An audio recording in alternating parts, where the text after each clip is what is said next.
Avengers! Assemble. Hello, everyone, and welcome back to Excelsior, the world's #1 Marvel's Avengers podcast. I'm your director, Christian Buckley, joined, as always, by the Apex legend, Jack Martin. How are you doing? Excelsior, Christian. Just started a MCU rewatch Hell for yeah. the umpteenth time, and it's been going good. I made it through the Avengers, so Phase 1 complete. Doing a whole new ranking, a re-ranking, as it were.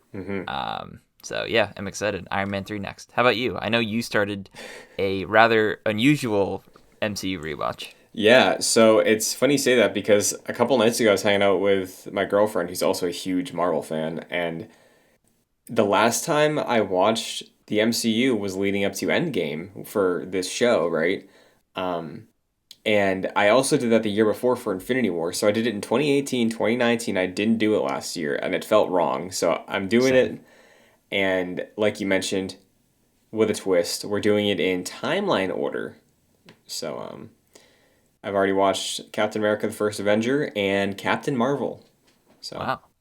You'll have to let me know how that goes, because I feel like with Star Wars, that works in an interesting way. But I haven't heard a lot of people do the timeline order with the MCU. So I'd be interested to see how that works out. It seems like at a certain point, it will just sort of be the run of it.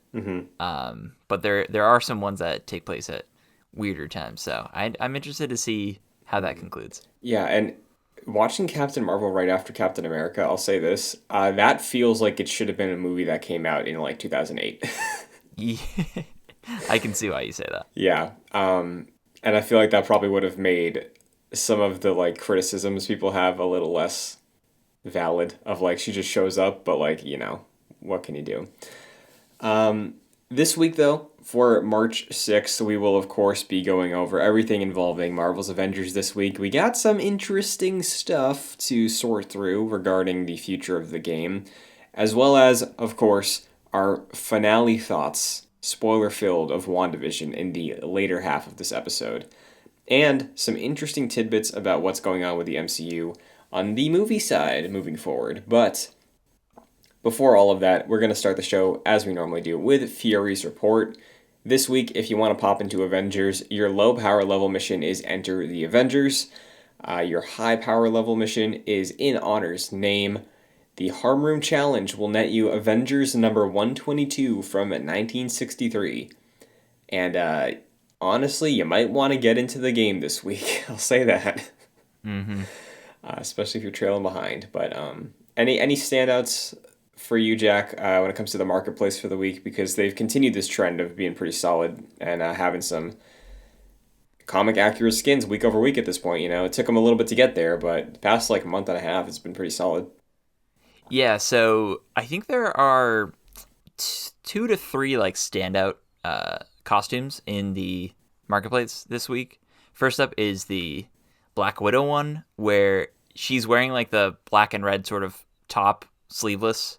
Has like sort of boxing gloves or MMA gloves in a way on. Has like these weird visor goggles and very bright like orange striped pants as well. Not the biggest fan of that one. I mean, it looks like a laser tag outfit. Wow. Yeah. Sure does. Yeah. That's really good. Then there's an Iron Man one, which is like has a black base and it has some orangish accents. Not my favorite either. It's skinny Iron Man. I like that vibe to that suit, but nothing I would actually buy. Yeah.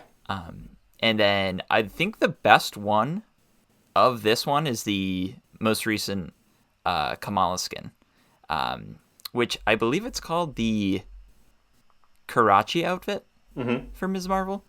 She's wearing like a headdress. She has like sort of a blue dress-ish on, sandals as well. It's like blue and orange vibes to it. Really cool. I think we were talking last week that Kamala really hasn't had too many skins drop for her that were noteworthy, and I think this is one of the better skins that has dropped for any character, really. So this is really nice to see for her. Yeah, it's really cool. Apparently, the subreddit was because I'm not super familiar with Ms. Marvel comics, but the subreddit was saying like, oh, it's another comic accurate one. It's one she wore very briefly when she first got her powers. So always cool to see those. And yeah, I think it's like these characters getting through the rotations of who's getting the spotlight. It feels good. I'm just greedy. I know I want another Thor one. I got my unworthy skin, like I just want one more maybe. Um, but yeah, it's cool to see. And I think on the War Table blog actually they said like we have two brand new skins for our women heroes, so I'm wondering if that's in like pairing up with Women's History Month. Maybe that's why they led with them this week. Don't know. Possibly. This is definitely her skin is definitely a good inclusion for representation. Mm-hmm. Because I think Ms. Marvel is a very important character in Marvel now, especially through this game. I think Yeah. it kind of opened a lot of people's eyes to who she is and her identity, and this skin definitely harkens back to that. So yeah, good on the game for including this. Mm-hmm. I was actually playing today, and we'll get into why I was playing today. And Uh-huh. I was playing as Ms. Marvel, and I was very tempted to buy this. So I might do that. Yeah, it's a very cool skin. Currently, I think I have her with the I love this too because she is like the fangirl. How she got all the different like tracksuit skins for everybody. Like there's the Iron Right. Man tracksuit, the Widow one. Like because I gave her the Cap one, so like front and center on that homepage, it's just her next to Cap, and they're both wearing like obviously Cap's in his Cap outfit, but she's in like the jumpsuit version of it. So I think that's very fun. But You'll love to see it. I also pulled that the War Table blog made note that quote, will also be providing more information on the ability to replay the Reassemble campaign and updates to the Harm Room in the very near future. Yeah. This strikes me as after March 18th, probably. Would have loved that ability to replay the campaign for when the next gen version comes out. Hmm. I think that would have made a hell of a lot of sense, but it doesn't seem like that's the case. If it was, I think they would have just said that. Hey, also, we've been working on this. Turns out it's finished. It's going to be ready in time for you to replay it on next gen. Yeah. So maybe that'll be another content drop for us in like April or something. Who's to say at this point? But Yeah. over the past week, though, there was another patch 1.4.2b. That's the first time I've ever seen a patch denoted with like a letter as well. Yeah, same. It was posted on March 2nd and it had a couple fixes. I guess there was some bug with like Iron Man's battery and missile stuff in the UI. That's fixed and a couple other minor things, like I feel like we haven't had a major patch for the game in a while, you know, Hmm. but worth noting when we do get them. But we alluded to it already, Jack. We're going into stark realities right now because over the past week, a couple days ago, Crystal posted on Twitter, or the Marvel Avengers Twitter account, Play Avengers, posted that very soon on March 18th, there are going to be some pretty drastic changes to leveling your characters, XP progression, and cosmetic drops. Um, Immediately when you saw this, what did you think? Like, do you think that this might be a good thing, or do you think it might be something to worry about? We'll get to the details in a second, but like, what was your raw reaction to seeing this? Yeah, so we were actually texting back and forth. You sent this to me, and I think I was about to do something, and I skimmed through it. Mm-hmm. And immediately I was like, oh, that seems like a fine change. The way they described it made it seem totally fine, especially with the cosmetic drop. Mm-hmm. But after sitting with it and reading more into it, uh, we get a very good and bad update through this. Mm-hmm. Yeah, the XP grind for leveling up your characters to level 50 rather, which is like the skill based leveling, is going to take longer, starting at level 25.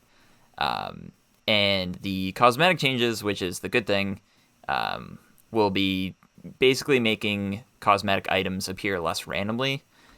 In the way that Crystal Dynamics described it, was that players would have more choice in seeking out cosmetics rather than just them randomly appearing in boxes or at the cosmetic vendor. Yeah, so let's talk about the leveling first. So you basically you mentioned that they're changing it so as soon as you hit level 25, it's going to become much like there's going to be a curve then because in the blog post detailing this change, they did say like, hey, our scaling curve isn't really a curve right now. It's completely straight. Like you progressively get higher XP rewards the more you play the game, but as you're playing and as you're gaining levels, there's no increase in XP. Like you've been playing Pokemon at this point, Jack. You know the higher level you get, the more XP you need, right? Yeah. Yeah, it so let's say like this is not accurate. I'm just going to throw out an example. Let's say that from level 1 to level 2 you need 10,000 XP. Mm-hmm. That's consistent across each level. So from 49 to 50 you also need 10,000. So there's no change in that. You just progressively level the same way you were doing from level 1 to level 50.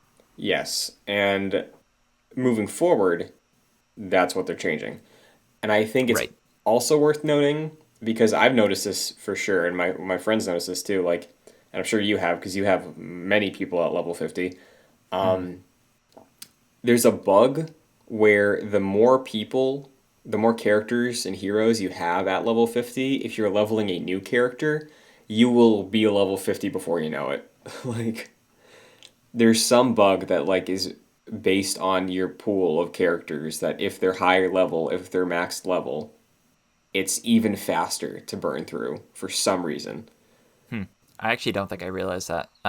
But we've discussed previously that if you just hop in the harm room and play through a few harms and throw on a podcast, I don't Hmm. know, it's like an hour ish, maybe a little bit more to get a character from base level to level 50. Hmm. Yeah. And I gotta be honest, I don't think that was a problem. And I don't think anyone else thought that was a problem. I actually had to write about this for a website I write for, The Direct, Mhm. and I was a little baffled by this decision.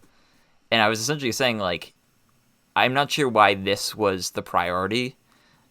Where if they wanted to fix a system that needs fixing is the grind to 150, power level 150, I should say, because that's completely based on random gear drops and harnessing enough materials to actually level up your gear that you probably sometimes don't even want to be leveled up all the way. You just want to get to 150, so you just use those upgrades on a piece of gear that you probably don't even want Hmm. to get it that way. And that's a system that necessitates a change.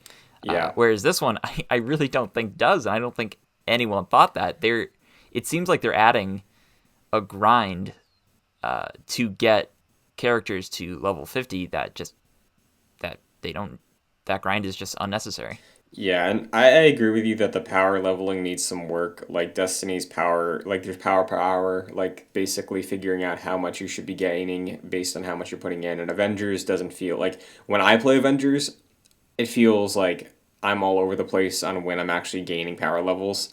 Um, but I think to fix that, I think they need to just completely do that Gear 2.0 thing. I think there are deep-seated issues with the way Gear works that like making the current system have a better progression is a waste of time if they're just going to be scrapping this entire system and making a new system that's better and more meaningful, you know? Yeah. This just kind of came out of left field, Yeah. and it caught me and I think us and a lot of other people off guard. Where like there are some real issues with this game, and getting to level 50 was not the issue. Yeah. And a lot of people have pointed out that this is a deterrent for returning players as well as new players because the fact that they're making this a challenge where it wasn't before. Also, we don't even know what that will look like. But right now, it seems like this will be more of a challenge. Like it might still be easy to get to level 50, might take a little bit longer, but who knows? It could take significantly longer. We don't know. Hmm. But it's just another barrier for getting players back into this game, and they already have such a low player count where it's like, why would you do this? You're kind of just kicking yourself in the foot at this point, where this is getting to a point where you're making it harder for people to actually engage with this game. Yeah, and that's the interesting part because in the blog post they cited that this decision is meant to minimize confusion and make it less overwhelming for new players because currently how it works, and again, you really would only have this accelerated growth, in my opinion, based on my experience with the game, after you already have a character at 150. Sorry, at power 50, what, at level 50. Right. So like you would have gone through that standard progression at a solid pace that they probably want all the characters to feel like. Because it took me a while to get to 50 as Thor. Like it took me a little bit, and that felt normal. But everybody else was absolutely faster. So they're citing that like because of how fast you earn skill points, it's less meaningful. Players might not be able to see the value of those skills you're redeeming, which like I can understand that, but again, you're only running into this issue if you've already had a character at level 50, and that standard first round progression I think is enough to show you how varied these skill points can be, right? Like you know what I mean? Like I did my learning and I took my notes leveling Thor, knowing how drastically different some of the skills can make the character feel. So I take that knowledge and I put it onto Kate. It's like, okay, well, I know that these are going to be different. I'm just unlocking them faster. I can mess with them and then I'll pick which ones I want, you know? Yeah. There's a couple things that I understand why they implemented this change. I do get the confusion. I don't necessarily agree with it. There are points where I've played through a hive or a longer mission and come out with like 6 skill points. And I'm like, geez, dude, because the point of these games, and they cite RPGs, which this has RPG elements. This isn't an RPG, but I understand why they said that. You get a new skill, you learn with it, and you grow with it, and then you get a new one, and you learn and grow with that one, and you just progress on and on. But yeah, this seems completely unnecessary, and I think this probably should have been, and now they're realizing, the system at launch. But having this game out for 6 months and this just being the standard, it's just bizarre that they decided to implement this change. And yeah, Christian, do you want to talk about your theory that you proposed of Sure. why they're doing this? So Why you think they're doing this? I'll lead with this. Like I think again, shocker. Looking at the history of Destiny, I feel like if you make a change that drastic with how progression works, that's something you save for a major content release. Clint Barton is not a major content release. So I'm wondering if rather than, doing this in a way that's like, okay, we had our fun, we took our time to work everything out, we're entering phase 2 of this game.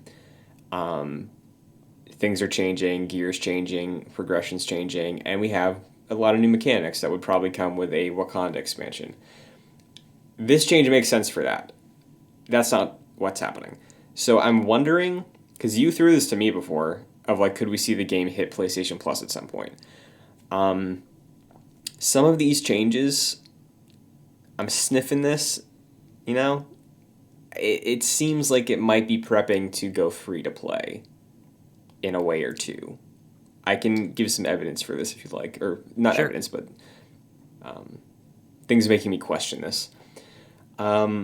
Firstly, it's like, well, I saw one person throw this out. This wasn't my idea, but like, hey, if you're gonna make leveling just take longer, maybe if it's free to play, they could sell XP boosters. Like the Assassin's Creed games recently have done that as well. I personally never had an issue with those because I thought level progression in that was okay. But the difference there is that in those games, which are also $60 releases, you have a lot of content to do that's pretty varied at times. Here, you don't have that. So, Jack, am I like out of pocket for thinking that having a game, making it take even longer to just progress in it, is kind of strange when the stuff you're doing isn't really that varied. It's just the same stuff. It's monotony. It's like fun to play, but it's just making a long process even longer and more mindless. Yeah, it's a little gross in a way because we just haven't had that much new content released for this. Where, like what you said, if this came out around the Wakanda raid and release, and we expect that to be a big drop, and it ends up being that, and it's like, hey, we're reworking this. We know we're going to have a lot of new players. We think this is the system that would have worked best at launch, and we think we should add it now. That would be a lot better than just dropping it like a fart in the wind like they are. And we actually had the idea of talking about this game going free to play as like a rainy day discussion, but it seems a lot more prevalent now. Because, yeah, like what you were saying, this just seems like a way to transition into a free to play system. I think we talked about it a little bit last week, where I 100% see this at least going to PlayStation Plus because of the deal with PlayStation and sort of the marketing deal they have, the exclusive content deal, obviously, with Spider-Man. So I think that's probably a lock within the next couple of months, and I think free-to-play is almost inevitable within a year, because this game hasn't been profitable in the way that Square Enix has wanted. Content releases are few and far between, and maintaining that player base is just really impossible for this game at this point. So, yeah, I think you're probably right in the fact that they're implementing the system for maybe not soon, but in a while. These are the first steps in getting this game to free to play. I do think that this will be free at some point. Yeah, I think the other thing that caught my eye is I forget what post this was made on. It might have been on this cosmetic thing, but they said, I'm paraphrasing, but it was like to incentivize players and reward them more immediately for investing in the challenge cards. We've decided to have the level 1 activation reward for a challenge card be a skin, which is something that Fortnite does. That is something that Apex does. If you buy a battle pass, you get a skin immediately. So, like, I don't know if that's also a sign. That could just be a trend that they were like, we want to reward the player. I don't know, but that did stick out to me in this week, where not only us, a lot of other people are speculating that maybe this is, planting seeds to go free to play at some point this year. Do you think it's this year, or do you think it's later on? I don't know, Jack. I don't know. Because the thing is, like, if it was later, save these changes for when for when the major content drops, I think. So now I'm wondering, and again, this is all speculative right now. It's just what I'm thinking based on what we're seeing and talking about. I wouldn't be surprised if, because this is 6 months out, maybe by May, the game is free to play and they have some new monetization system for XP boosters or whatever, and then when the raid and the Wakanda expansion is ready in like maybe September, it's like, hey, new huge content drop, buy in for this, Yeah, for like $20, something like that. Yeah, I think that's maybe 30. I don't know. Ugh. I don't know if that's worth that, but yeah, I think now that I'm thinking about it, you're probably right, where they probably need this game to be in the hands of as many people as soon as possible. Mm-hmm. So that could be. I like that timeline. I don't like it. I think it's more likely than anything at this point. Yeah, this is not. I honestly am wondering. I was listening to Kind of Funny Games Daily yesterday about this. Greg Miller, of course, huge Marvel's Avengers fan. He was speculating that he could see this being reversed before March 18th, just because the outcry over this was very thunderous. And people who obviously don't even play this game, just looking at this from an outsider's perspective, it's like, what is this game even doing? Like, they have so many issues, and this was not one of them. And they're just digging the grave even further. So, I mean, if they want to double down on this and be like, this is our route going forward and we will go free to play, then that's a possibility. But there's also slightly a chance where they're like, okay, look, um, we saw your reaction to this, and either we're doing away with this change completely or we're shelving it until we think it's the right time to do so. Yeah, I understand that like thought process. I don't see them reversing this, honestly. I don't think this was a Crystal decision. You know, Mm. I think they could maybe because like I think their answer to this, we saw this around launch, like the worst sorry rewards, right? Of like Sarah Garza's nameplate and all the bonus XP and all the bonus supplies. I think realistically, what will happen is I really do see the game going free to play at some point, probably sooner than we expect. Um, I see them charging for the Wakanda raid. I see these changes being, the groundwork for all this.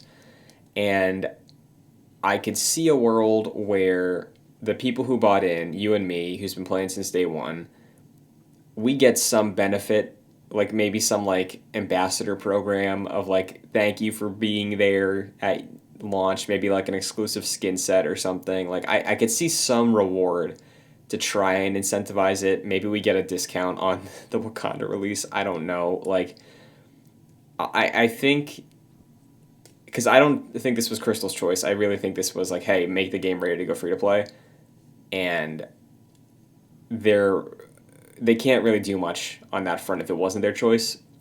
What they can do is reward the players who have been there with like, I don't know, maybe some item that you can use to like burn and get all your launch characters up to level 50 if you were there at any time from the first 6 months. I don't know. Would that be satisfying for you?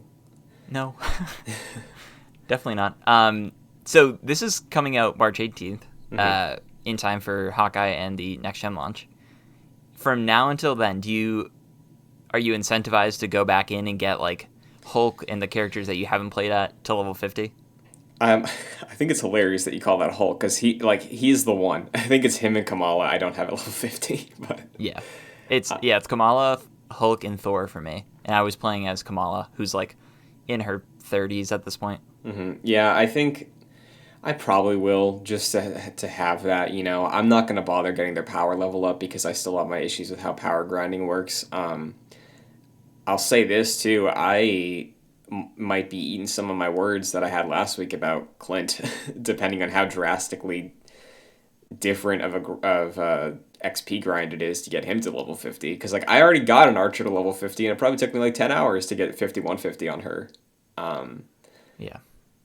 So I'll just wait and see. I think I'll play this campaign, and then if people say, "Wow, this is terrible," for the amount of time you have to put in, what you're doing, how you're being rewarded, then I don't know if I'll do the same thing for Clint anymore. Yeah, I will be very upset if by the end of his campaign he's not level 50, because he'll be the test bed of like once the update for Clint goes up, the update for the XP change is there. Assuming they still go through with it, which more likely than not they probably will. So yeah, it'll be interesting to see what that looks like. And yeah, if by the end of that campaign he is not at level 50, that will be a huge problem.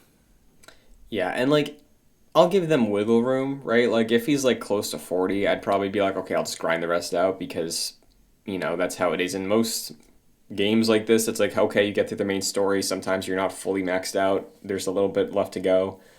But yeah, it'll definitely be, like you said, the test bed. I hope it's okay. And I don't know how much you were following this, but it was a little bit disheartening over the past week because last weekend, another Square Enix published game that is loot based got a demo, Outriders, from the people who made Bulletstorm. And that's a third person action game with loot mechanics that you can play co op, but they're positioning it to be single player, right? Which is probably what this game should have prioritized it as. And I saw really almost full positivity on my timeline regarding that demo. Where when the Avengers beta came out, it was some people being like, "Oh, this isn't bad," but this is like, "Oh, this is really fun. This is really good." Um, something that they said, which I found interesting, was if the game does well, it'll have post-release content. And I really wonder if that's probably it's just kind of like rough seeing that do that well. Like I'm happy for the people that like Outriders from that demo, but it's like it's under the same banner. It's like a little hard not to compare. Yeah. I think this game was just rushed to release because of the economic situation during 2020. I'm starting to think that's actually the case, where Square Enix was like, all right, this year has been awful because of the pandemic. We need to get this out. We just need to make money. They didn't. So probably took a risk on that one. Didn't pay off. This probably should have been released around this time, maybe, of this year. Yeah. And then I think our content rollout would have been probably a lot smoother, since a lot of that stuff would have been being finished now, and we probably would have had the month by month rollout that we were expected and kind of teased at in a way. And I think communication would probably have been a lot better, because right now the communication, I think it's fair to say, has been fairly abysmal in recent weeks and months, where like content announcements are actually content, and the priorities that should be worked on seemingly aren't being discussed. Obviously, they're being worked on, but we don't get to hear about that, and they're just sort of kicking themselves in their own feet with the XP rework, and yeah, it's just not looking good right now. Yeah, and it's unfortunate, and I do like feel bad to a certain degree because we don't know how much control they have over this at this point, right? There's so many players in with this IP from Crystal to Marvel to Square. So like we don't know whose call it is, who has the final say. You can assume, but like it's just rough because we've said it before. I think both of us still believe in this game to a certain degree. Mm-hmm.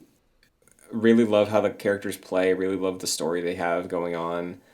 All that stuff is really great. And even like on the subreddit, there is like that grief they've been going through, we've all been going through as a community with this game, but like the past few days, every time I pop on there, there's like fan edits of like, oh, maybe this is what a character would look like in the game. Like I've seen a lot of them this week of like, this is what maybe I could see Wolverine look like in the game, and this Heroics in the corner, or Daredevil, or Scarlet Witch, or Quicksilver, or Doctor Strange. And that's awesome, and it's great to see that there's that passion there in the community still, but like I see that, I don't know if we ever get that, you know? Nah, like as we've reached the 6 month point right now, it's just becoming more blatantly obvious how hollow the post campaign content is, and it's really just like this was marketed as, and it upset a lot of people. This was marketed as a multiplayer game, Yeah. and people didn't necessarily want that from an Avengers experience, but like going into it, we were expecting a multiplayer game, and we were sort of resigned or accepting at that point and be like, all right, this is what we're going to get. We're going to get a Destiny like experience. And we really didn't get that. It was more a single player campaign with Destiny like elements, not, I guess, free to play ish elements as well. The loot based system, and a very hollow multiplayer experience, and seemingly non existent multiplayer experience for a lot of people. So, yeah, as time goes on, it really upsets me that we didn't get what this game was. We didn't get the potential of this game, at least yet. Yeah, and Jack, truly, when we were like decided to start up Excelsior for the podcast and everything, and like get back into the game, I expected us to be playing this game weekly together, and Yeah. we could, but there's no reason to. And it's you bringing that up is really, I think, the part that stings the most. Of like, this game has a really good campaign. It's a really solid single player title to pick up and play through, especially if you're a Marvel fan. And I think there's so many people that don't even care if that's the case because of how it was marketed, and it didn't even, like you're saying, it does not live up to what it was promised to be marketing wise either. So like, I still have faith. We'll see what the next few weeks bring, but I think I've reached my lowest point with Marvel's Avengers in the past six Yeah. months this week. It especially stings like when we don't have the roadmap and we don't know what's coming next really for this game, and we get news like this. Like this is the communication that they've chosen to give us rather. And yeah, it's just I don't know the decision making process. It is good that you bring up like I'm sure Crystal Dynamics' hands are very tied by two entities, by what you saying Marvel Games and Square. So I'm sure both of those companies are like, don't say anything right now. And Crystal probably wants to do the CD Projekt Red put up a yellow post and be like, very blatantly be like, look, this is the state of the game. And like CD Projekt Red, of course, they released a broken game and were sort of a snake oil salesman when releasing the game on last gen consoles, or current gen, I should say, PS4, Xbox. They at least have been very transparent post release about like what's been happening, to the extent that they can. The Crystal Dynamics really hasn't been. It seems like having two publishers essentially is probably the rationale behind that. Yeah, you would assume, right? Because yeah, I think you make good points with the CD Projekt comparison, and like as again as a Destiny fan, seeing Bungie's communication the entire time was always really good, but at the end of the day, they still had to like answer to Activision, and content came out when Activision wanted it to come out, and now that there's been that freedom, they're pretty like they take their time sometimes to answer fan criticisms. Like last summer, they were like, "Hey, every season we're going to be sunsetting stuff. So if you like a gun, the next season you're going to have to find that gun again." Um, and I think that was announced last June or July. And as of a week or two ago, they're like, "Hey, next season's starting in a couple months. We're getting rid of that. Don't worry about it. Everything you have right now, you're not going to have to earn it again." So obviously they've been at it for a long, long time. Destiny's player base is insanely good, but yeah, I know the game can probably reach that if it's given the right time, but there's so many things working against it at this point that I don't know. You know. Yeah, I mean, if this was the precursor to free to play, I wish I would have said that. Yeah. Again, their hands are probably tied, but if they were just like, look, we need to do this because this is just how free to play works. Our game will be going to free to play soon. We need a player base. I think a lot of people would have been like, all right, that's fine. At least we have that deadline in mind, and we do now. But it's seemingly for no reason, because they didn't give us a reason. It was just that's it. Or a piss poor reason they did give us, but I don't think it was worthwhile. Well, we'll see what happens in the coming weeks. We'll see what happens next week. Maybe we'll both have all our characters at level 50 by the time Hawkeye drops. But of course, next week, being the Hawkeye release, we record the day after Hawkeye's out, so we'll probably have impressions. If I have the time, I'm probably just going to try to get through his entire campaign for next episode. But Hawkeye's in a couple of weeks, isn't it? The 18th? I am an idiot. I'm sorry. Yes, that is 2 weeks from now. So, Okay. but meanwhile, we got some stuff going on with the MCU. MCU, of course, it's back. This week, dropping early, we got our new fan cams, the MCU Legends, of course. The catch-up material for the upcoming projects in the MCU. Sam Wilson, his episode is titled The Falcon. Bucky Barnes, his episode is titled The Winter Soldier. 7 minutes and 8 minutes, I forget which one is which, but again, similar to Wanda and Visions, it's catch up. There's 23 movies. These characters are all over the place. This is going to catch you up on what you need to know about them, key points for Falcon and the Winter Soldier. Yeah, this show is for my girlfriend who doesn't really keep up with the MCU. She's seen like a handful after knowing me, but yeah, this is for like, hey, we're going to watch this new show. This is what you need to know going into it. And yeah, I like how these exist because at this point there are over 23 projects for the MCU, and that is a insurmountable task for a normal person to just have to catch up on. So these are great. Yeah, I really love that this exists. I I wish they would like boost it up a little more. Yeah, Like I feel like you there's have like to dig Shadow a little Drop this bit. week. Yeah, like highlight this. Make that front and center next week. Because it was supposed to drop next week in that gap period, but we well next week we are getting something, but yeah, I'm a little surprised it just kind of shadow dropped. I hope that enough people can see this, without having to search for it too hard. But yeah, it's great that these exist because, like you said, do the math. 23 things now, an entire show with WandaVision.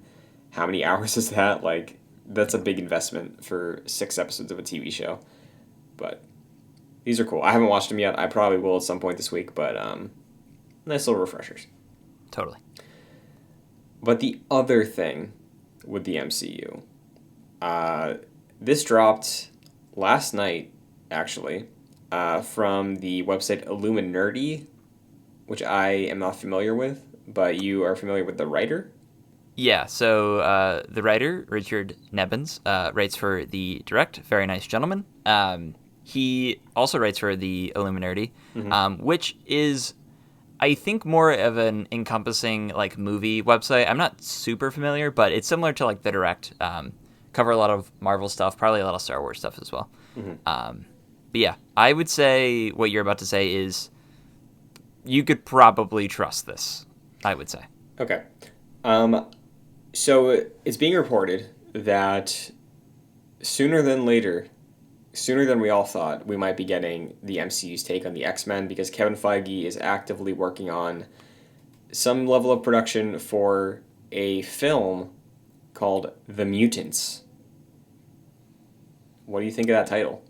Yeah, it's cool. I like how it's seemingly differentiating itself from just throwing out X-Men, because we already got that for the past, I don't know, from the year 2000 until Logan, or even, was it even past Logan? It was, Yeah, unfortunately. New Dark Mutants, Phoenix. or New Mutants was not X-Men, but yes. Well, Yeah. it's X-Men, but not the title. Go ahead. Yeah, and Dark Phoenix too. Unfortunately, that was really terrible. Yeah.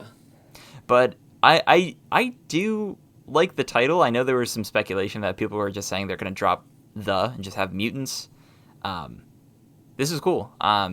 It's not surprising because we know that the mutants and the X-Men will be, you know, integrated into the MCU going forward. But this is cool. It seems like the title of the mutants seems like more of like a starting ground.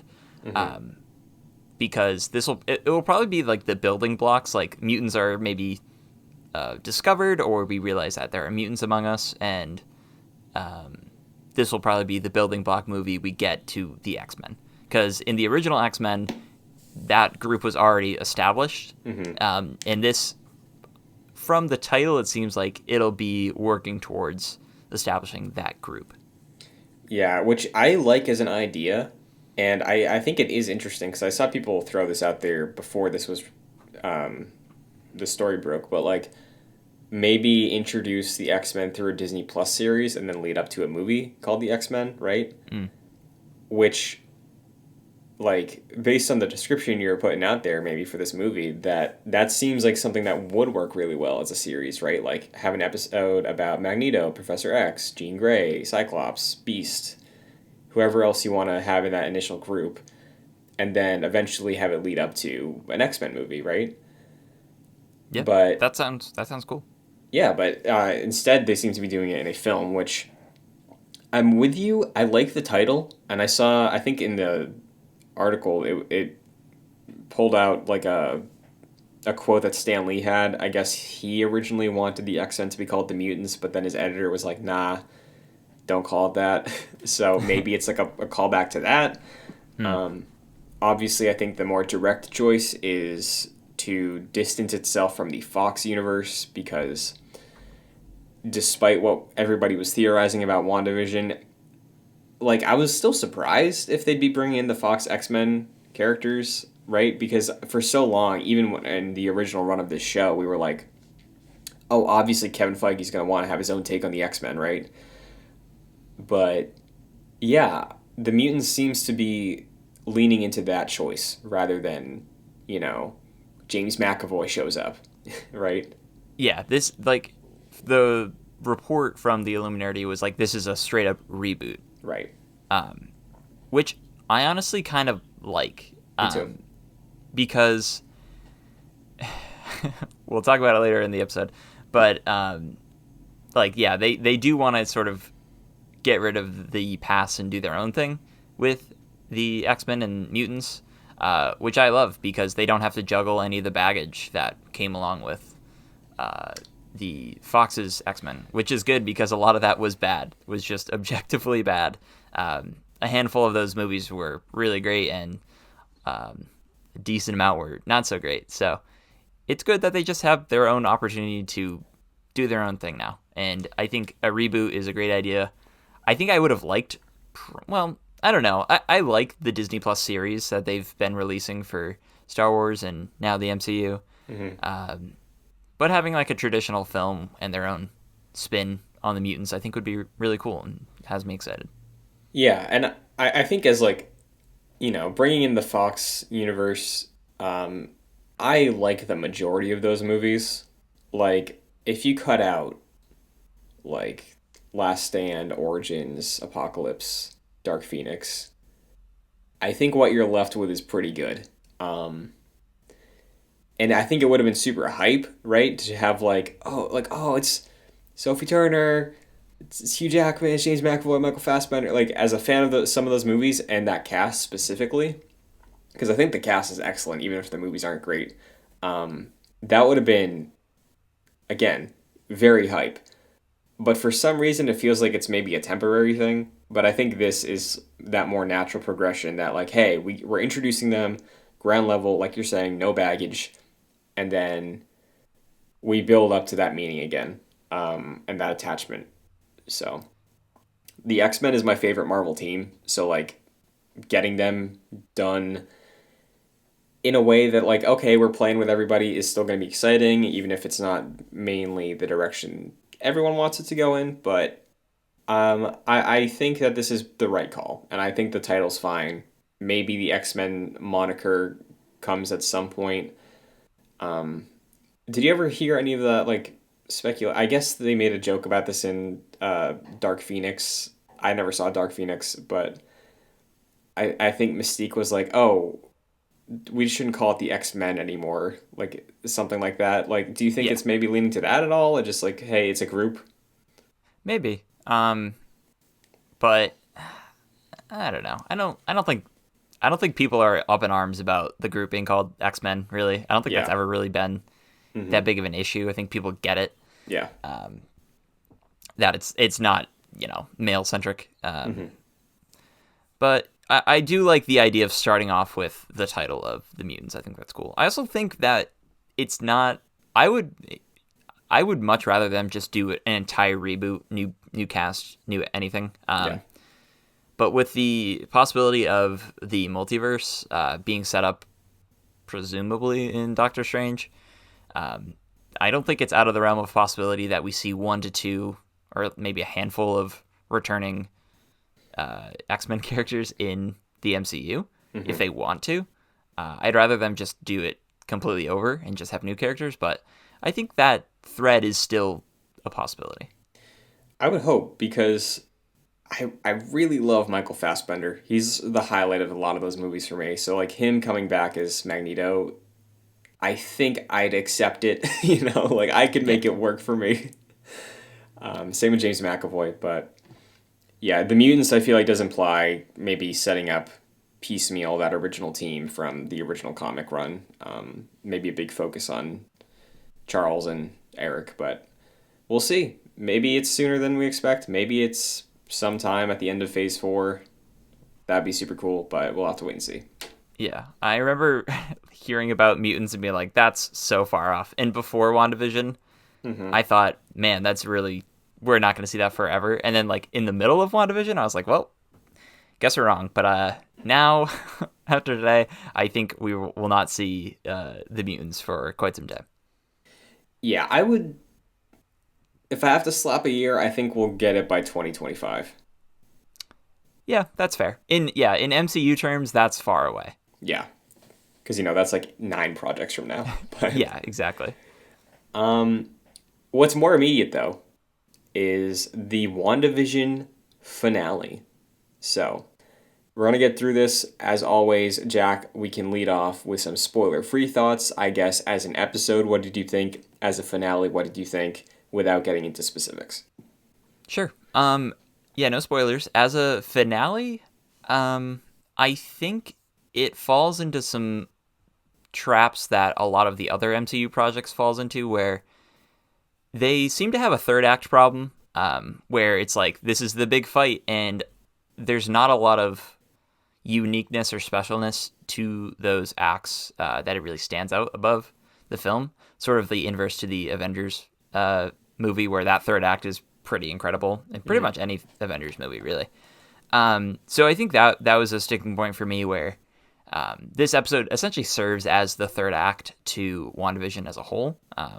And I think it has some issues, just like any other MCU project has with its third act, mostly. As an episode, I don't think this will stand out as one of my favorites or one of the better ones. But overall, I do think it was a solid way of wrapping up the show. I think overall the show was a massive home run. I don't think this episode was the one that really cemented that idea for me, but I do think it closed it out in a good way. How about you? Yeah, I thought the fight was fine. Like I think like a lot of stuff is like usually serviceable or fine for the story. I think the answers we do get in this episode I enjoyed. I think it wraps up the point of the show in a really solid way. And it leaves you with a couple questions, which I think good finales, and this is titled in the name of the episode, the series finale. But that's maybe not fully true because we're gonna Yeah. follow up with these characters and movies and stuff. I think a good, for the sake of conversation, season finale leaves you with answers because we will have answers that are picked up on in different projects. So on that level, I really thought it was solid. It punctuated this entire series very well. I think it is one of my favorite things Marvel Studios has done as a whole, for sure, far and away. But yeah, I know people are upset with it. I think some of it is a bit, due to just speculation and fan theories, which that's on you. But I personally thought it was good. Yeah. I agree with your idea about expectations. Because we I can get into think spoilers now. So Yeah, I think if someone's upset about expectations, yeah, mostly I think that does fall on them. Where if you're upset about this, like, oh, it didn't end the way I was expecting it to. Well, yeah, of course it didn't, because you didn't write the show. But also, there's a sliver of me that feels for some people, because I think the show did set up some things or tease some things. I should probably say tease some things, because they definitely go hard, specifically with Pietro. That just turns out to be MCU sort of pointing its finger and laughing at the fans in a way. they did it. They did it. Yeah, I'm fine with it. Sounds like you're fine with it. It is kind of funny. It's a little cruel. It's a little cruel because they knew what they were doing. Yeah, like I I I don't remember. Did I bring up the possibility like when it was the Uncle Jesse reveal of like, oh hey, I was like, maybe it's not, maybe it's Kevin Feige having a laugh. Yeah, It was yeah, yeah, it was early. yeah. There was that idea, and I think we settled on the, like, maybe last episode we were like, okay, Pietro is probably not Fox Pietro, but that is probably like a throwaway laugh, but they will introduce the multiverse this episode. And yeah, that did not happen. Yeah. I've come to the conclusion that this is not based on House of M at all. There's like no threat of House of M in this. Yeah, I mean, like in the past weeks, I saw House of M thrown around a lot. I haven't read House of M, but like from what I know of House of M, every time somebody brought up House of M every Friday, I was like, Really? Like, is this what that is? Like, I know it doesn't have to be a one-to-one thing, but Well, House of M, I know it's like the mutants are like enslaved basically, and she like basically reaches a boiling point where she just wipes all their memory and gets rid of their powers, right? So like, yeah. Um, the X-Men are integral to that story. yeah. But So last week we were on that theory, and we were mhm. kind of like solid on it of that person on TikTok who was like, Wanda could be changing people's perspective in the world in this Sure. episode, and like that's the House of M thread. And overall, I'm glad that they kind of did that. I just love how personal this show is, and Me they too. really hammer home that idea that this is not like a world changing project or event that happens. This is very much a Wanda centric event, Wanda and Vision centric event, and yeah, I think it's brilliant overall. The finale, I have some qualms with. I I want to like ask you this. Do you think that there's an issue with the fandom? Because we had no Marvel content for a full year, and obviously with every MCU project, we're all like, okay, what's the tease for the next thing? But I feel like this show had a kind of an unfair, and I know they had a lot of quotes out there, so maybe it wasn't unfair, but I feel like the show had a lot of weight on its shoulders of like, hey, what's the next 6 years in movies or something, right? Like we never looked at Iron Man that way, really. We never looked at Iron Man 3 that way. Uh, the beginning phase movies, or Right. projects, I don't feel like they ever were like, hey, set up the next 7 years. But with this show, is it because it's a show? Is it because we had a full year without MCU stuff? Like, what is it? There's a few things. So your original question was, is it the fandom? I don't know if it's necessarily the Marvel fandom, because compared to the Star Wars fandom, I think the Marvel fandom are saints. um, in my personal opinion, I'm just not ingrained too much in the MCU fandom, but um, everyone largely seems to be pleased walking out of an MCU film. So I think maybe it's not the fandom, but fandom in general, where hype levels for any project just go through the roof and expectations are often not met. But I think a large part of I haven't really gauged people's opinions on this yet. I haven't really seen like Twitter reactions. I would not be surprised if people were upset because we were, and I think it would be because, like what you said, this project was the first TV project, and it's similar to The Mandalorian week by week, where I think The Mandalorian season 2 did have the culmination in the finale, which I think did satisfy a lot of people. Mhm. This one, not so much, but that's by no means a bad thing. But I think it was the week by week. This is a 9-week hype, and you're you're on the caboose, man. And you're wearing that conductor hat. Mhm. So I do think that is part of it. I'm hoping people aren't too outraged by this. I mean, a lot of my TikTok For You page right now is a lot of. It's the past few months. It's been a lot of Marvel stuff, but I scrolled this morning after I watched the show, and I saw a lot of people being like, "I'm disappointed. Where was Doctor Strange? I was looking forward to Doctor Strange for weeks. This uh, boner guy, which we'll get to. Hayward did nothing. Like Monica disappeared. The physicist, like." Everything I'm hearing as disappointment is those theories, right? Like, which I I don't like. That's how TV works, right? Like maybe it's because we're transitioning from a movie fandom to a movie and TV fandom, but like I remember when I watched like Breaking Bad, Walking Dead week to week, like theories out the wazoo.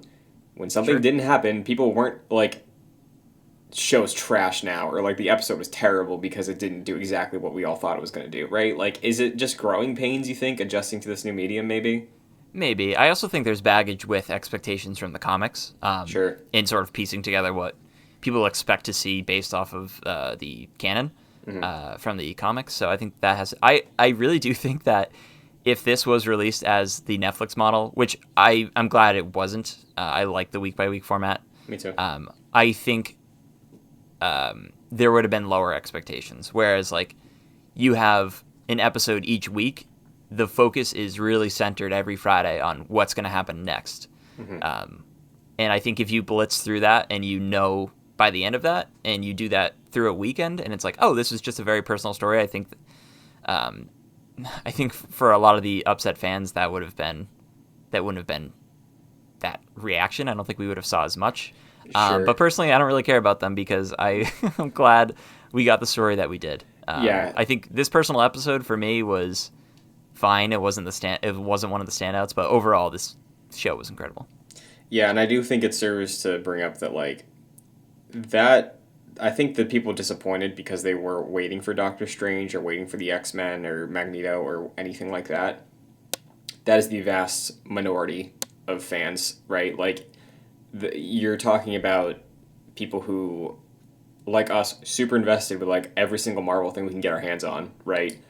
Um, you did House of M prep. We read the Vision comic. Like all these people that like know so many things about it. Like the comic fans have always been a small pool in relation to the MCU, right? Like obviously there's people that look up YouTube theories made by these fans, so the info and expectations can spread that way. But like it's still a small slice of the pie, right? Because like every single the past like 3 weeks, I think, when WandaVision went live, Disney Plus crashed. That's not all comic fans, right? Yeah, Like, no.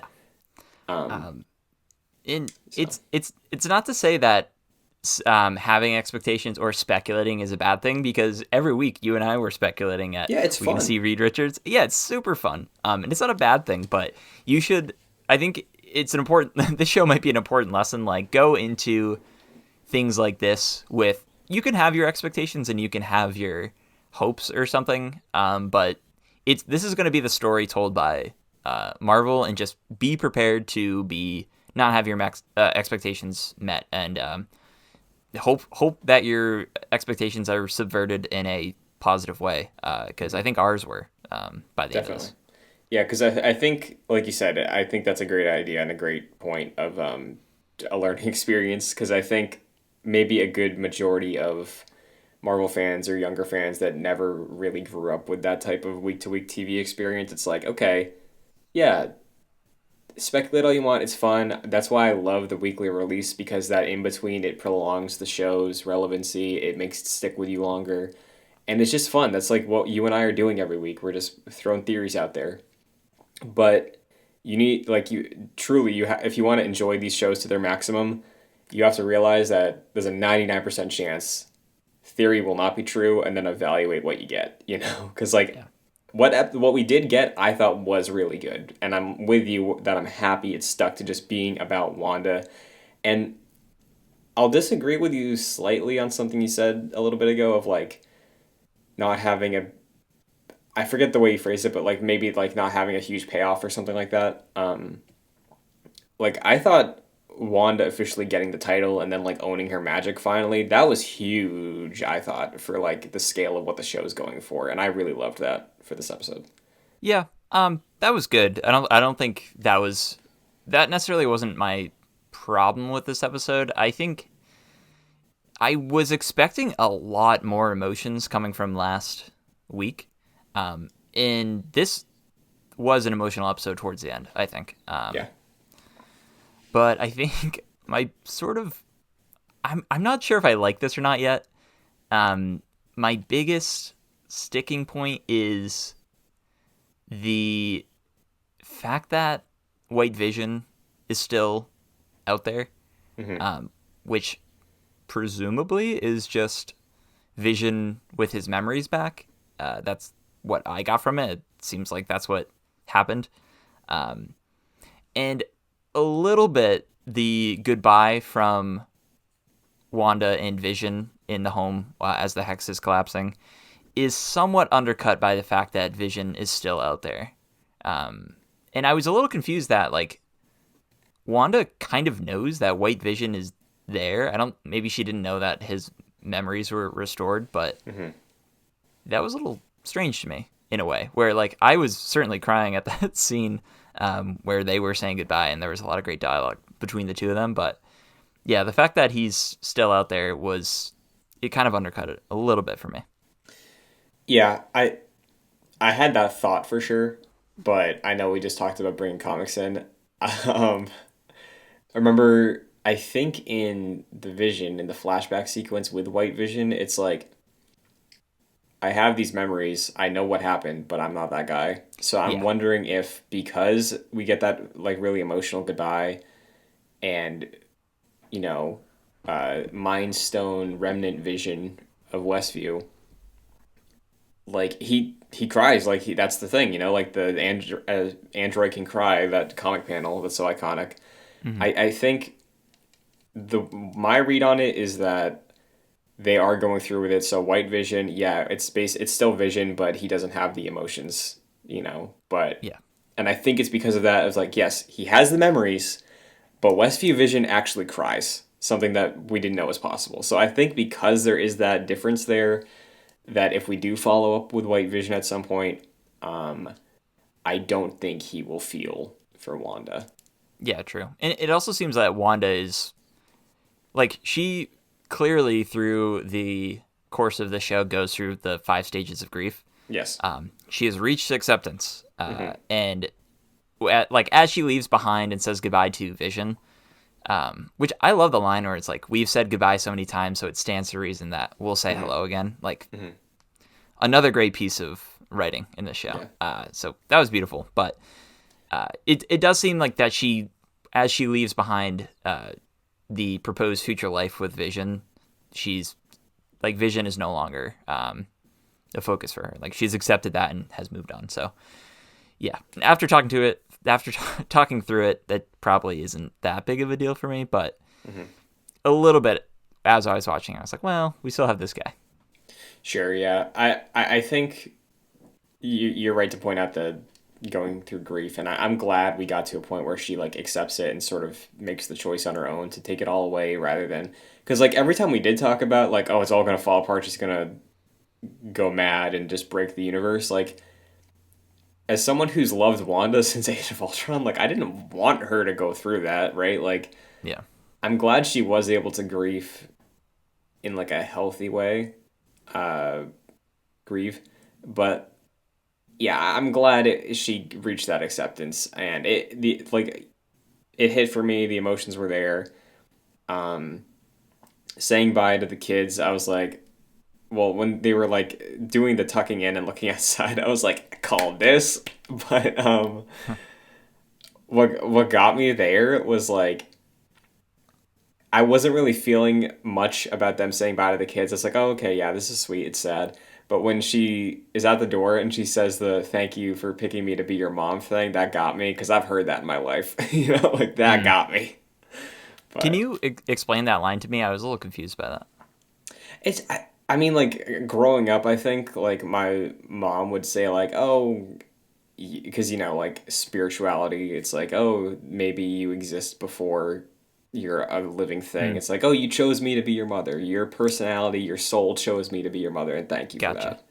Yeah. That okay. Yeah. Thank you for explaining that. That is now that you've explained that, that is a very sweet line. I was like somewhat confused by that, and Hmm. I know some fans were like running off like theories from that line. I was like, I don't think that was the purpose of that. But No. yeah, that is sweet. What got me in that scene was Vision noticeably like tearing up, saying "Good night, chaps." I was like, oh Yeah. man, he's Yeah. British.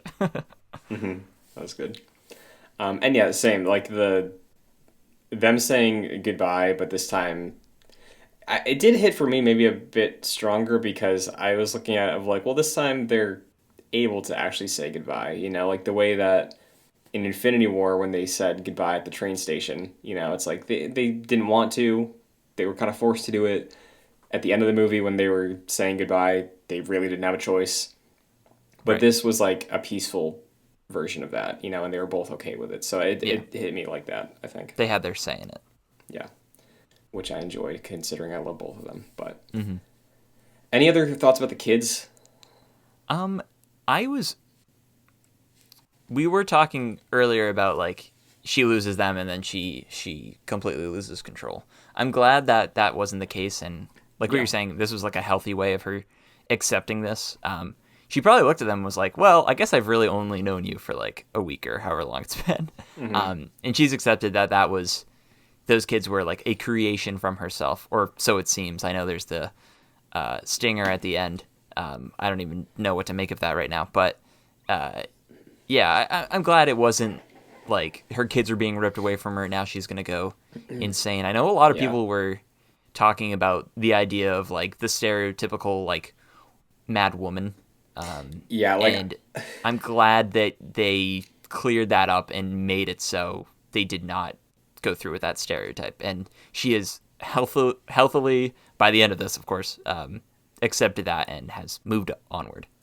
yeah, and I think I'm very glad they did that also because I didn't want Wanda to fall into that trope, and it was just so easy to see them take that path, knowing what we knew for this show, right? That everyone's like, ends pretty sad, ends kind of a downer. It's supposed to set up a movie called The Multiverse of Madness. So like knowing she has these reality warping powers and seeing that the birth of this hex came from trauma, it's like, okay, well, if the multiverse comes into play, then presumably it's a really strong trauma that causes that. But no, I'm very glad that they didn't do that because that would have been pretty bad, I think. Like in terms of just her character as a woman in this universe, not I would not have liked that on that level.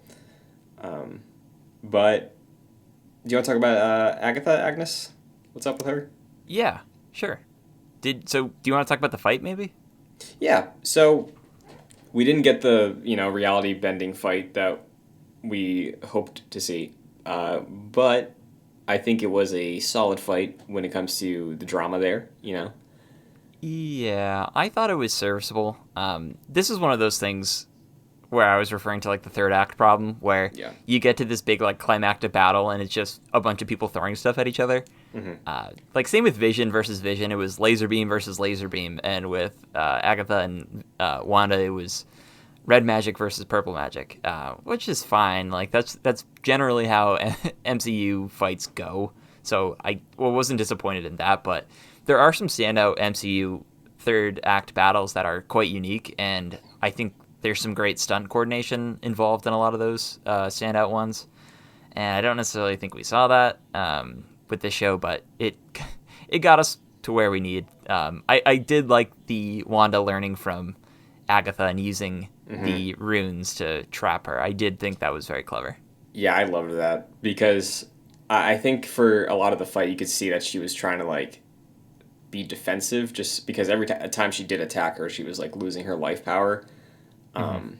So I liked that sort of like her trying to like you could see it like in her face at times, trying to like figure out like what to do. So I appreciated that and her fighting defensively for the first half of it.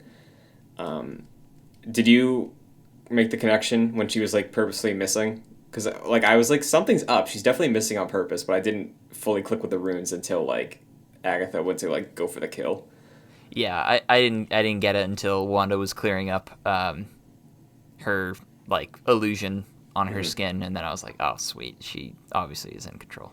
Yeah, that was very cool. And in terms of the fight as a whole, also I really did enjoy the Vision stuff because it was laser beam versus laser beam, but we got to a point where he's like, hey, just like stop for a sec because it's that goes against I think some typical third act Marvel fights, right? Like there's not really a point where they just kind of break, talk through it, and then they're like, oh, all right, see ya.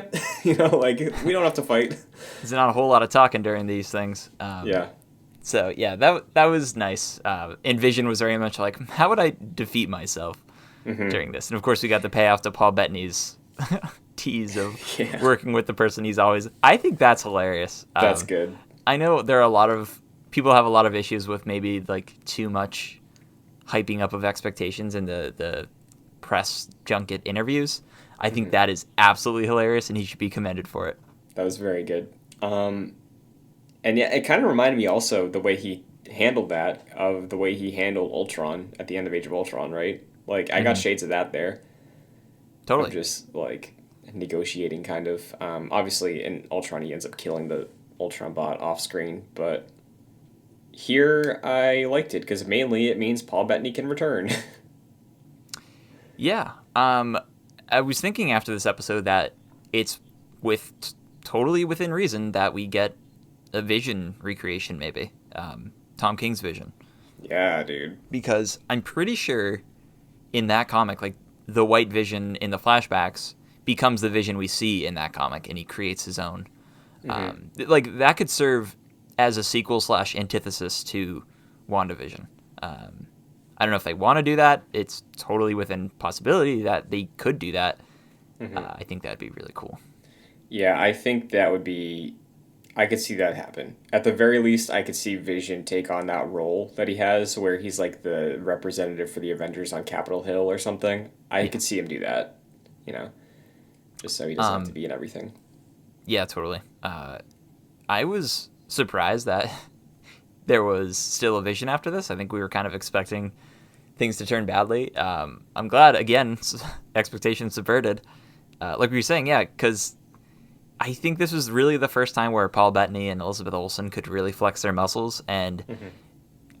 they, I don't want to say surprised me because I know that they're good actors, but I did not expect the caliber of incredible acting to be displayed during the show, and both of them uh, were incredible, and that just has me excited to see them show up even more, and I hope they shine a spotlight more on those two characters because the actors just blew it out of the park.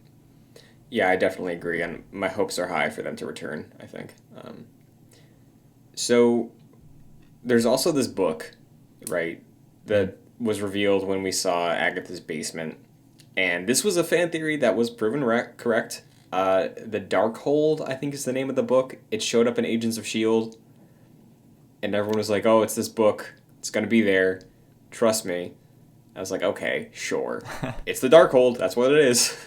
Yep. I saw a lot of people saying that it looked different than the Darkhold that apparently was in that show, and people were like, "Well, I guess that might not be canon anymore." I know that was always questionably canon, where at first it was like, "Oh yeah, of course, it's just a little side thing. Coulson's back," and yeah, now maybe this is like a small thing, so you could chalk it up to production design, but um, yeah, it's possible that Agents of Shields may not be canon.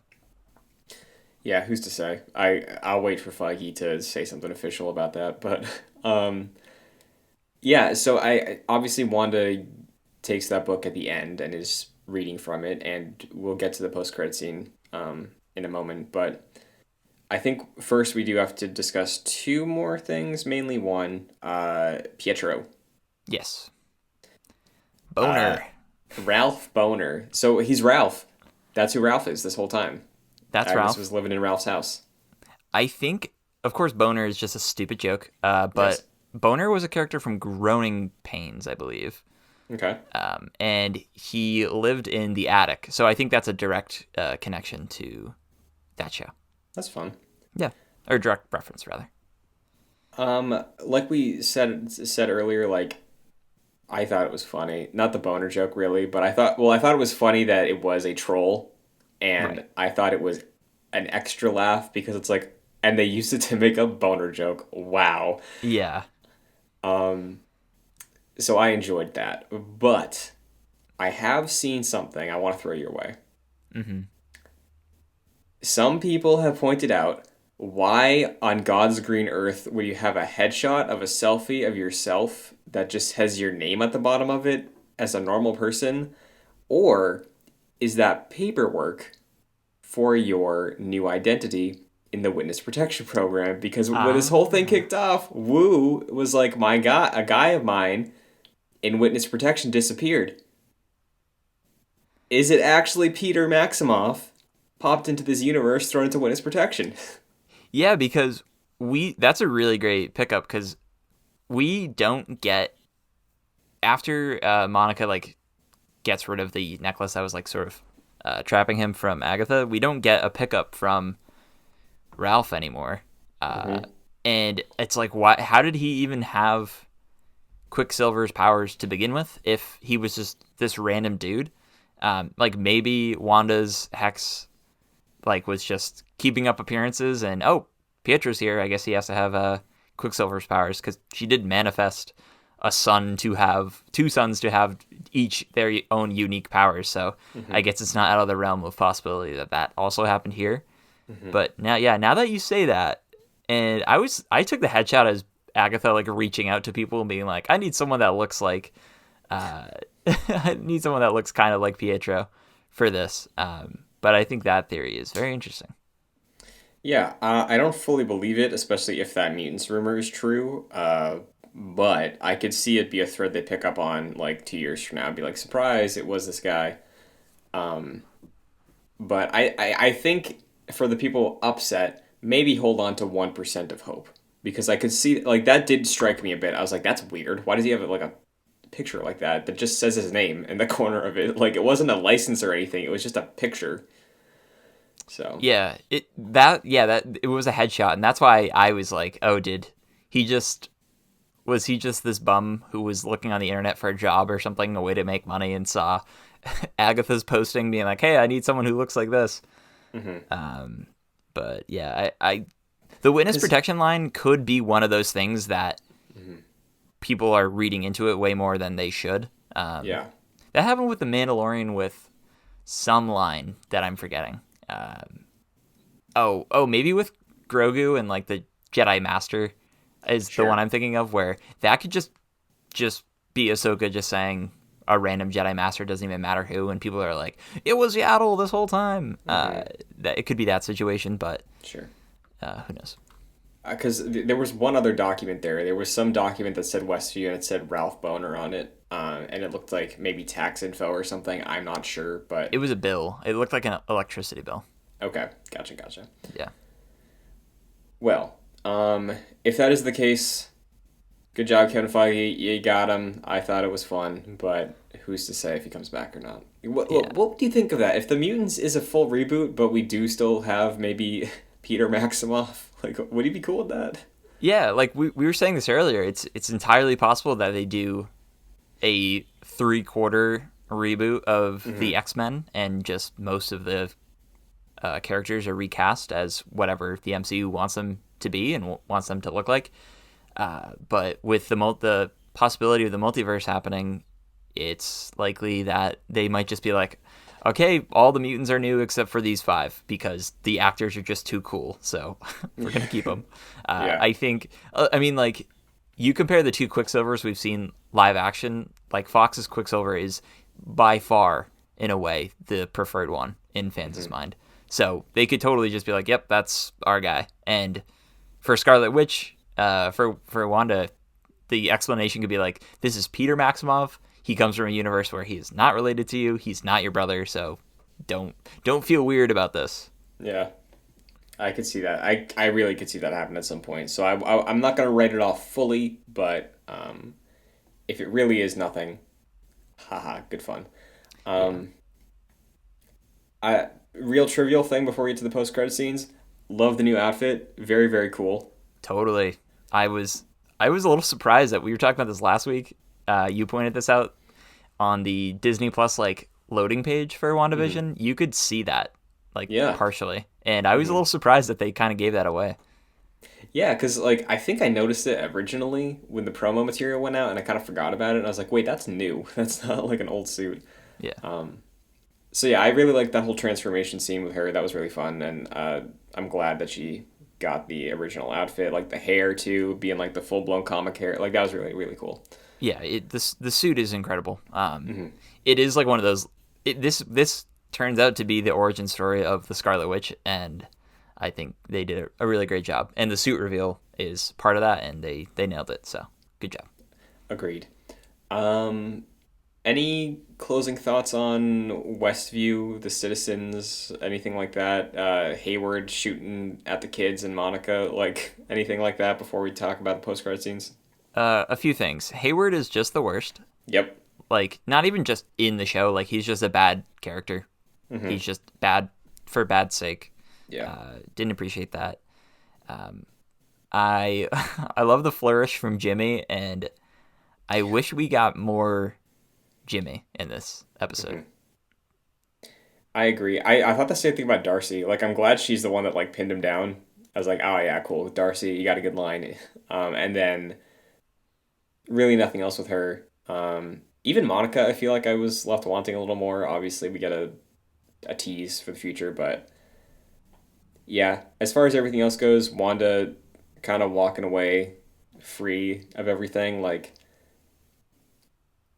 I was fine with it. I saw some people being like, she should be arrested, but like no, like it wasn't intentional, nobody has to know. She can just Y- leave. Yeah, she also did save the universe, so I Yeah. think we could give her a pass on this one. Yeah. I will say one of the sticking points for me with the way Westview looked in this particular episode and a little bit last episode, a lot of people were mentioning on Twitter. I saw that it Agatha holding up the two twins looked like some serious Disney Channel original movie vibes, and I was like, dude, this whole town looked like Halloween Town in a way. I think with like the luster of and like the glitz and glam of like digital cameras nowadays, and everything just looks a little too good. Mhm. I kind of got that vibe with this episode. Like just set in a small town, Mhm. you could tell the production value was probably a little smaller because it is episode based, presumably. But wasn't that big of a deal. I did notice that I was like, oh, this doesn't look as good as because like obviously we had the sitcom production value, which was just super incredible, Mhm. and they really changed it up. And yeah, this I wasn't super impressed with the production design at least of this episode. I can definitely see that. It didn't really stick out to me, but I completely hear what you're saying. The Halloween Town comment is damning. But Yeah.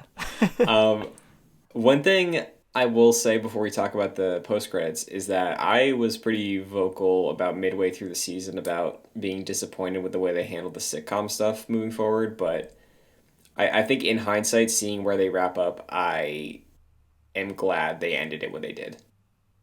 I think. Yeah, Um, I think it was there for the majority of the season. yeah, because we took the pause, for the catch up episode, and then we had I think two more after that were we had like the Malcolm in the Middle one, and then the Modern Family. Office Modern Family one. So Yeah. yeah, I think it was good. I think they used enough of it. I'm glad they didn't do any more of it. I'm glad they didn't work in like a Big Bang Theory final fight or something. Like Jeez. I'm glad, I'm happy with it. I just wanted to say I see everything made sense. They made the right call. Good with it. Yeah, I think the finale was like it got us where we needed to be. Hmm. I wasn't blown away by it, but it did what it did, and Sure. yeah. So we get two post credit scenes. The first one, um, we do get a little more Jimmy. He's leading cleanup on this operation, Mm-hmm. and somebody who I don't think we've seen this season. No, we did not see that person. Like maybe they were in the background or something. I wouldn't be surprised. But some woman rolls up and is like, "Monica, they need you in the theater." She leaves, goes to the theater. Nobody's there. I was getting a little nervous, honestly. Yeah, Um, it's but Mephisto. yeah, dude, I thought for a second I was like, "Is this gonna be fucking Mephisto No after all way. this time?" Um, no, I'm glad that didn't happen. Yeah. But the big reveal, it was a scroll. That was surprising. That got me.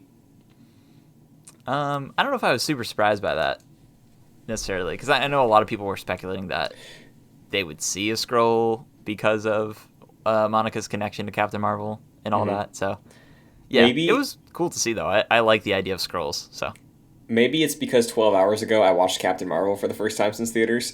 mm, But like just like seeing a scroll pop up, I was like, "Oh, look at that." yeah, Um, and then they say you're wanted by a friend of your mom's. Monica asks where the scroll points up to space. Who do you take that as? Nick Fury. Me too. Obviously, that's teasing and setting up something that will be followed up in with Captain Marvel 2. But yeah, I thought it was very clearly setting up Fury. I'll tell you this right now. Mhm. I'm much more excited to follow the goings on of Monica than I am of Captain Marvel, as it is right now. Mhm. Because I feel like Captain Marvel's characterization really hasn't been firmly cemented as like who exactly she is. Because that happens with characters, especially in the MCU, where like you introduce them at first. Like with Wanda, you don't really get her character until much later on, to like Infinity War, really. Mhm. So we just really haven't seen that with Captain Marvel, but with Monica, I think they did a really stellar job of setting her up as a character and as a superhero. So I'm excited to see what's up with her. Definitely, yeah. And again, I just watched Captain Marvel again. I think that's the price you pay when you give your main character amnesia for half the movie. Yeah. But yeah, I'm looking forward to seeing them team up together. And Kamala, she's supposed to be in Captain Marvel 2 as well. So seeing the three of them, it's going to be super fun. So that was the setup there. I also took it as like, I don't know if this is reading too deep into it, but like, I feel like Fury is leading main sword, and then Hayward just sort of took care of terrestrial sword for the time since Maria passed. Seems like So it, yeah. yeah, like Fury being like, "Oh, what happened? No, bring her up here." Like I think that's basically how it played out to me. I also wonder if Nick Fury is like low key secretive right now because there was the scroll Nick Fury on the ground, and I would presume that Hayward is like, oh, this is our Nick Fury. He's just down here with us. Right. And that space command ship that he's on could very well be like a secret project. That Because like we've seen with Shield and I guess now with Sword, like there's some very nefarious government agencies, of course Hydra, that just happen all the time, and it's very possible that Nick Fury is like, this is my command, no one's gonna know about it. I don't want anything. I don't want any leaks. So that's a possibility. that's exactly what I was thinking. So, Cool. we'll see next year. But the second post-credit scene, Wanda becomes cottagecore. I was a fan of this. Yeah. So it's somewhere in maybe like Switzerland or something. Like I got Europe energy from that cabin area. Very mountainous, very secluded, small cabin on a river. We see Wanda sitting on her porch, goes inside, pours some tea, gets some ominous music, go into the bedroom. Another Wanda's there, but it's the Scarlet Witch reading the Darkhold, doing some magic stuff. Some stuff's floating all around her. Some light reading. And then she hears either Billy or Tommy, I'm not sure. So, Yeah, there's a few things with this. what's up?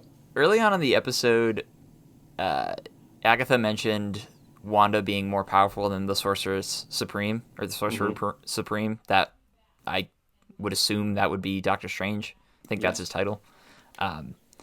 So that I'm surprised that we didn't get the stinger at the end of Wanda will return in Multiverse of Madness, because that seems like the setup from this episode is that line. So there's that, and then do you want to talk about the thread of her kids? Because I was a little confused by that.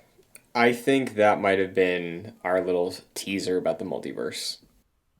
I think that because we know, officially, I forget who said it, but somebody at Marvel Studios was like, the events of this show directly lead into Multiverse of Madness. I think that's the scene. I think Wanda is reading through this book, very similar to how Strange, in his movie was accelerating his knowledge through magic just to like learn things faster. With all the windows popping up. Yeah.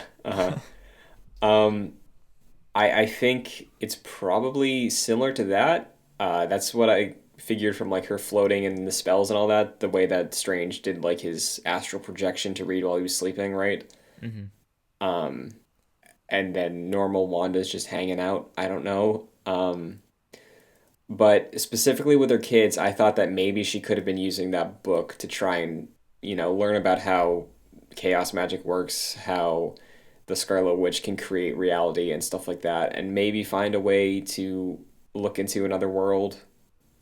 And maybe that's what she heard with her children. I don't know. What did you take from that? Now that you said, can I slightly spoil House of M, or do you want me to just Yeah, hold go it? for it. Okay. So at the end, there's a line of people referring to like what happened when Wanda did sort of mess with reality, and they were like, essentially, what is it? Newton's law, which like, I'm gonna butcher this. because of course I was not a science major, where it's like matter cannot be created nor destroyed; it can only Oh be yeah, manipulated. Now that that's. you say, is that essentially it? Well, I was gonna say that's. I think we talked about that when the show very deliberately is like, "Hey, the Kevlar vest became a suit. Like she didn't Right. create it; she manipulated it." But continue. Right. So it seems that with that in mind, it's very possible that she like used her chaos magic to create those children, but they didn't just appear out of nowhere. Um, they had to have come from somewhere, or the matter to manipulate them into existence came from somewhere. And she was obviously not very knowledgeable about her own abilities, and still isn't. Um, so that possibility of her subconsciously dipping into the multiverse and taking the idea of those characters and propping them up into her hex is interesting. And I like that you brought that forward because I didn't consider that. Yeah, I think that's an option, right? Because we know that presumably Spider-Man's gonna dabble with this idea too, because that is going to follow up WandaVision, presumably based. We don't know like how far after the events of Westview that post-credit scene takes place in, but we know WandaVision happens, Far From Home happens, and I believe that Far From Home ends where No Way Home begins. I think because like some of the set photos were like Peter and MJ in that same area in the same suits and stuff. I think Yeah. so. It's all happening around a similar time period. Doctor Strange is probably picking up after all that, but yeah, I wouldn't be surprised if that's just our little tease for what's to come with Multiverse of Madness. Picking up with Strange. Like I sense a disturbance through this door. It comes out in the Alps. And Wanda's just sitting there. Like Um, I'm I'm excited to see them together because I am a known hater of Doctor Strange, the hmm film. I don't hate that movie, but I certainly don't like it. It's toward the bottom of my rankings. Um, and I think I like Doctor Strange as a character now because of the events of Infinity War and Endgame. I think he's not like the lovable asshole that Tony Stark is, but there's a charm to his arrogance. hmm Uh, so I think that would be bolstered by Wanda Maximoff and Elizabeth Olsen. So that has me excited. Um, Yeah. so yeah, Yeah, I'm definitely eager to see the two of them together and more like I was really hoping we would see Doctor Strange this episode because